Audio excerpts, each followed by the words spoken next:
Hi, I'm Janelle Diller, and I write the Austria, Australia, and Mexico books for Pack-n-Go Girls Adventures series.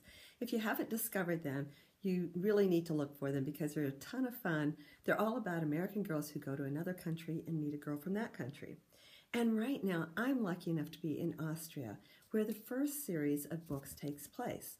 And I have to show you what's outside my hotel room because the view is just gorgeous. It's a snowy winter day, but we've got the mountains all around us. Maybe you can see the ski slopes and the trees. Beautiful blue sky. It's just a breathtaking place to spend time. It's one of my favorite places in Europe. So, this is actually the town where Mystery at the Ballerina Ghost, Mystery at the Secret Room, and Mystery at the Christmas Market take place. So keep that picture of those mountains in your mind as I read the first chapter of Mystery of the Ballerina Ghost. This is about a young girl, Brooke Mason, who travels to Austria and meets an Austrian girl, Eva. Chapter 1, Austria, not Australia. Brooke Mason plopped down on her suitcase. She was tired. Brooke knew only proper nouns should be capitalized in the middle of a sentence. She also knew tired wasn't a proper noun, but she was tired enough to make it a capital letter anyway. Mrs. Harvey, her third grade teacher from last year, would just have to understand. The clock on the airport wall said 10:42. That made it 10:42 in the morning in Austria. Brooke's watch said 2:42. That made it 2:42 in the middle of the night in Colorado. She should be sound asleep in her own bed, not dragging her suitcase through an airport. She hadn't even stayed up this late at the last slumber party she went to. In fact, Brooke wasn't sure that she'd ever stayed up this late. In this case, ever deserved a capital letter too. Brooke tugged at her mom's sleeve. So when will we get to see kangaroos? Huh? Mrs. Mason's eyes were only half open. It was 2:42 in the middle of the night for her, too. All my friends told me to make sure I send them pictures of kangaroos. Isn't that what Australia's famous for? Mrs. Mason's eyes opened a tiny bit wider. Honey, we're in Austria, not Australia. We're in Europe, remember? Oh, yeah.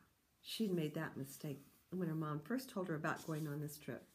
She must be really, really, really tired to make that mistake again.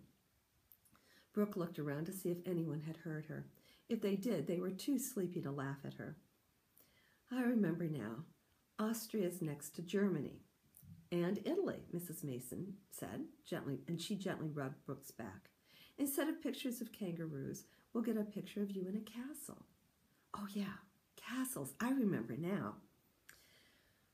Next, the man in the little booth said, "That's us," Brooke's mom said. Brooke tried to stop a monster yawn. She stood up and pulled her suitcase up to the booth. She handed her passport to the customs agent. "How long will you be in Austria?" the man asked. He looked tired too. She wondered if it felt like 2:42 in the morning for him. 2 weeks, Mrs. Mason said. The man stamped their passports. Bam, bam. "And what will you be doing here?" he asked. "I'm an art expert. I've been invited to help a man organize his large collection of American paintings," Mrs. Mason explained.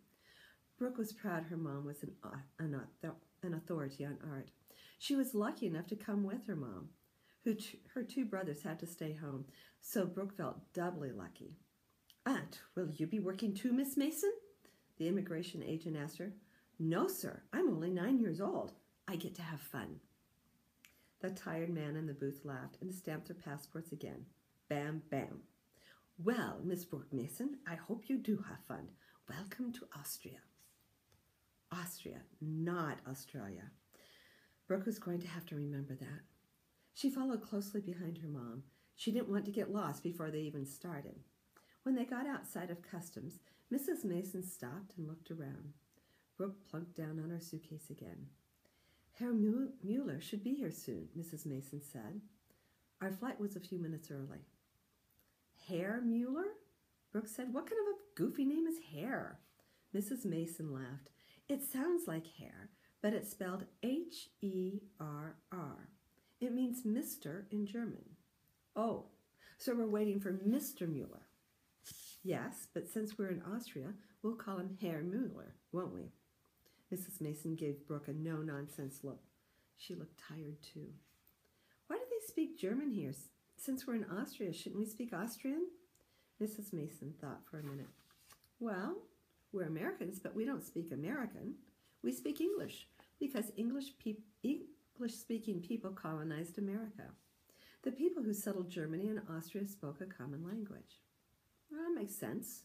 So how do you say Mrs. in German? Frau. I'm Frau Mason. And me? You, young lady, are a Fräulein. Fräulein Mason. Ah, I like that, she said and smiled. Brooke scanned the room. She decided that Austrians looked a lot like people in Colorado.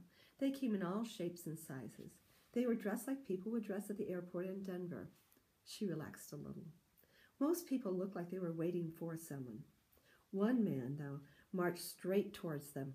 He had a long, thin face, a mouth bent into a frown, and a bony body. A tangle of crazy gray eyebrows shadowed his icy blue eyes and mean mouth. Brooke immediately decided she didn't like him. She didn't even want to be in the same room with this man. In fact, it was more than that. Something about his face and his stride spooked her. Without thinking, she reached up to her mom's hand for a little comfort. As soon as he passed, she would be fine. Only he didn't pass. He stopped right in front of Brooke and her mom. Frau Mason, he said. He held out his hand. Grüß Gott. I'm Herr Mueller. Welcome to Austria. So now she's going to go spend time in Herr Mueller's castle with him and his granddaughter. And unfortunately, there's also a ballerina ghost there. So make sure you pick up the book and read it. It's a lot of fun. You're going to love it. And when you're done with this one, look for the next one, Mystery of the Secret Room. And after that, Mystery of the Christmas Market. All with Brooke and Eva. I hope you have fun. Thanks for listening.